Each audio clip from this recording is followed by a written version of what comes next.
Hi friends, ನಮಸ್ಕಾರ. ಪಾಕ ವೈವಿಧ್ಯ ಚಾನಲ್ಗೆ ನಿಮಗೆಲ್ಲರಿಗೂ ಹಾರ್ದಿಕ ಸ್ವಾಗತ. ನನ್ನ ಹೆಸರು ಶ್ರದ್ಧಾ. ಇವತ್ತು ನಾನು 7 ಕಪ್ ಬರ್ಫಿ ಹೇಗೆ ಮಾಡೋದು ಅಂತ ತೋರಿಸ್ತೀನಿ. ಮೊದಲಿಗೆ ಏನೇನು ಸಾಮಗ್ರಿಗಳು ಬೇಕು ಅಂತ ನೋಡ್ಕೊಳ್ಳೋಣ. 1 ಕಪ್ಪು ಕಡಲೆ ಹಿಟ್ಟು ತೊಗೊಂಡಿದ್ದೀನಿ. 1 ಕಪ್ಪು ತೆಂಗಿನಕಾಯಿ ತುರಿ, ಹಸಿ ತೆಂಗಿನಕಾಯಿ ತುರಿ. 1 ಕಪ್ಪು ದಪ್ಪ ಹಾಲು, ನೀರು ಸೇರಿಸ್ಕೊಂಡಿಲ್ಲ, ಕುದಿಸ್ಕೊಂಡಿಲ್ಲ, ಹಸಿ ಹಾಲು. 1 ಕಪ್ಪು ತುಪ್ಪ, 3 ಕಪ್ನಷ್ಟು ಸಕ್ಕರೆ ಮತ್ತು ಸ್ವಲ್ಪ ಏಲಕ್ಕಿ ಫ್ಲೇವರ್ಗೋಸ್ಕರ. ಇಲ್ಲಿ ಒಟ್ಟು 7 ಕಪ್ ಆಗುತ್ತೆ. 1 ಕಪ್ಪು ಕಡಲೆ ಹಿಟ್ಟು, 1 ಕಪ್ ಕಾಯಿ ತುರಿ, ಇದು 3 ಆಯಿತು, 4 ಪ್ಲಸ್ 3 7, ಒಟ್ಟು 7 ಕಪ್. ಅದಕ್ಕೋಸ್ಕರ ನಾವು ಇದನ್ನು 7 ಕಪ್ ಬರ್ಫಿ ಅಂತ ಹೇಳ್ತೀವಿ. ಒಟ್ಟು 7 ಕಪ್ ಅಷ್ಟು ನಾವು ಸಾಮಗ್ರಿಗಳನ್ನು ತೊಗೊಂಡಿದ್ದೀವಿ.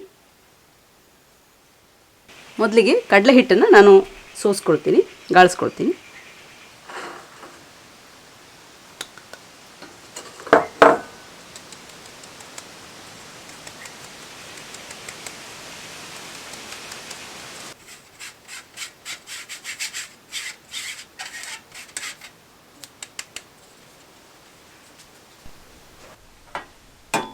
ಬರ್ಫಿ ಮಾಡೋದಕ್ಕೆ ಮೊದಲು ಒಂದು ಟ್ರೇಗೆ ನಾನು ತುಪ್ಪ ಸವರಿ ರೆಡಿ ಮಾಡ್ಕೊಂಡಿದ್ದೀನಿ. ನೆಕ್ಸ್ಟು ಒಂದು ಪ್ಯಾನಲ್ಲಿ ತುಪ್ಪ ಹಾಕ್ಕೊಳ್ತೀನಿ. ಅಂದಾಜು 4 ಟೇಬಲ್ ಸ್ಪೂನಷ್ಟು ತುಪ್ಪ ಹಾಕ್ಕೊಳ್ತೀನಿ. ಆವಾಗಲೇ ನಾನು ಹೇಳಿದೆ 1 ಕಪ್ನಷ್ಟು ತುಪ್ಪ ಅಂತ. ಅದರಲ್ಲಿ ನಾನು ಇವಾಗ 4 ಟೇಬಲ್ ಸ್ಪೂನಷ್ಟು ತುಪ್ಪವನ್ನು ಇಲ್ಲಿ ಹಾಕ್ಕೊಂಡಿದ್ದೀನಿ.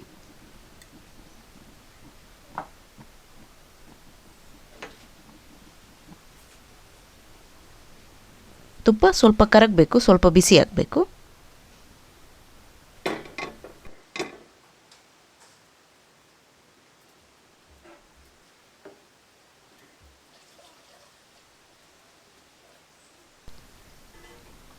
ತುಪ್ಪ ಬಿಸಿ ಆಗ್ತಾ ಇದ್ದ ಹಾಗೆ ನಾನು ಗಾಳಿಸ್ಕೊಂಡ ಕಡಲೆ ಹಿಟ್ಟನ್ನು ಇದಕ್ಕೆ ಹಾಕ್ಕೊಳ್ತೀನಿ.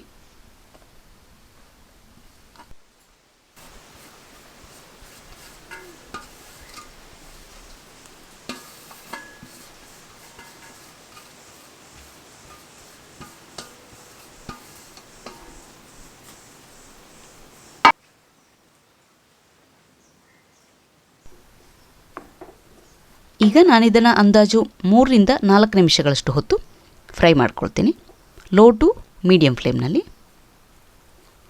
ಕಡಲೆ ಹಿಟ್ಟು ಚೆನ್ನಾಗಿ ಪರಿಮಳ ಬರೋ ತನಕ ಫ್ರೈ ಮಾಡ್ಕೊಳ್ಬೇಕು, ಅದರದ್ದು ಹಸಿ ವಾಸನೆ ಎಲ್ಲ ಹೋಗಬೇಕು. ಇಲ್ಲಿ ನಮಗೆ ಇದನ್ನು ಬ್ರೌನ್ ಮಾಡ್ಕೊಳ್ಬಾರ್ದು, ಇದನ್ನು ಕಂದು ಬಣ್ಣಕ್ಕೆ ಬರೆಸಬಾರ್ದು. 3 ರಿಂದ 4 ನಿಮಿಷ ಅಷ್ಟೇ ಫ್ರೈ ಮಾಡ್ಕೊಳ್ಬೇಕಾಗಿರೋದು. ಇಲ್ಲಿ ನನಗೆ ತುಪ್ಪ ಸ್ವಲ್ಪ ಕಡಿಮೆ ಆಯಿತು ಅನಿಸ್ತಾ ಇದೆ, ಡ್ರೈ ಇದೆ ಅನಿಸ್ತಾ ಇದೆ. ಅದಕ್ಕೋಸ್ಕರ 1 ಟೇಬಲ್ ಸ್ಪೂನ್ ಎಕ್ಸ್ಟ್ರಾ ಹಾಕ್ಕೊಂಡು ಫ್ರೈ ಮಾಡ್ಕೊಳ್ತೀನಿ.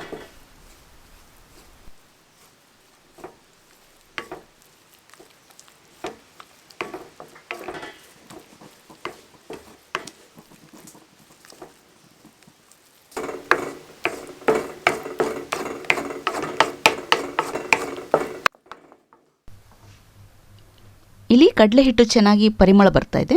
ಈಗ ನಾನು ಉಳಿದಿರೋಂಥ ಎಲ್ಲ ಸಾಮಗ್ರಿಗಳನ್ನು ಒಟ್ಟಿಗೆ ಹಾಕ್ಕೊಳ್ತೀನಿ. ಏಲಕ್ಕಿ ಒಂದನ್ನು ಬಿಟ್ಟು ಮತ್ತು ಎಲ್ಲ ಸಾಮಗ್ರಿಗಳನ್ನು ನಾನು ಹಾಕ್ಕೊಳ್ತೀನಿ.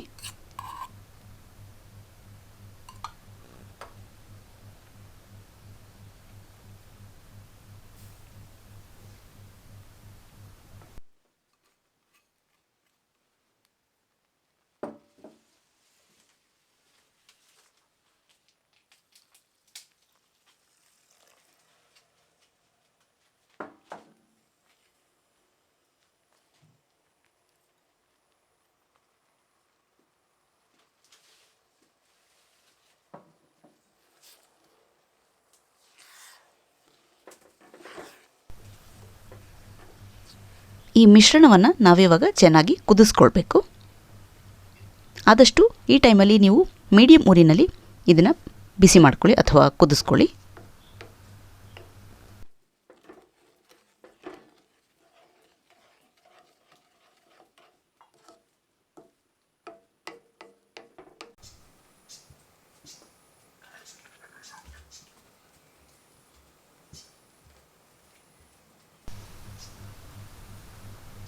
ಮಿಶ್ರಣದಲ್ಲಿ ಕುದಿ ಬರೋದಕ್ಕೆ ಶುರುವಾಗಿದೆ.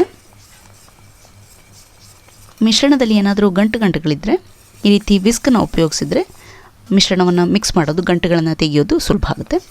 ಅದಕ್ಕೋಸ್ಕರ ಈ ಥರ ಇದ್ದರೆ ನಿಮ್ಮ ಹತ್ರ ಉಪಯೋಗಿಸ್ಕೊಳ್ಳಿ, ಇಲ್ಲಾಂದರೆ ನಾರ್ಮಲ್ ಸೌಟು ಕೂಡ ನಡೆಯುತ್ತೆ, ಏನು ತೊಂದರೆ ಇಲ್ಲ.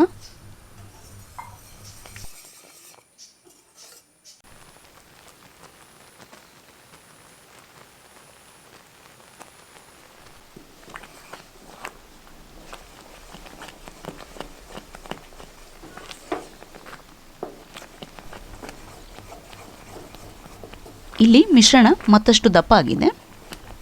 ಇದನ್ನು ಮಿಕ್ಸ್ ಮಾಡ್ಕೊಳ್ತಾನೆ ಇರಬೇಕು, ಇಲ್ಲಾಂದರೆ ತಳ ಹಿಡಿದು ಬಿಡುತ್ತೆ. ಈಗ ನಾನು ಏಲಕ್ಕಿ ಪುಡಿಯನ್ನು ಸೇರಿಸ್ಕೊಂಡು ಮಿಕ್ಸ್ ಮಾಡ್ಕೊಳ್ತೀನಿ.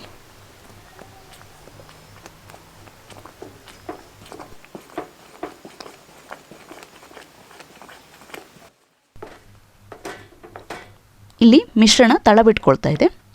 ನಾನು ಸ್ಟವ್ನ ಆಫ್ ಮಾಡ್ಕೊಳ್ತೀನಿ.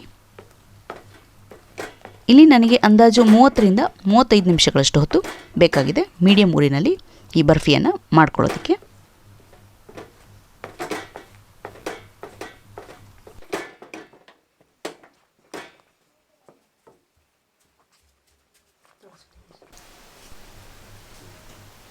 ಈಗ ನಾನು ಇದನ್ನು ತುಪ್ಪ ಸವರ್ಕೊಂಡಿರೋ ಟ್ರೇ ಮೇಲೆ ಹಾಕ್ಕೊಳ್ತೀನಿ. ಇದು ಇನ್ನೂ ಸಂಪೂರ್ಣವಾಗಿ ತಣ್ಣಗಾಗಬೇಕು. ತಣ್ಣಗಾದ ನಂತರ ನಾವು ಇದನ್ನು ಬೇಕಾದ ಶೇಪಲ್ಲಿ ಕಟ್ ಮಾಡ್ಕೊಳ್ಬೋದು.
ರುಚಿಯಾದ 7 ಕಪ್ ಬರ್ಫಿ ರೆಡಿ ಇದೆ ಇವಾಗ.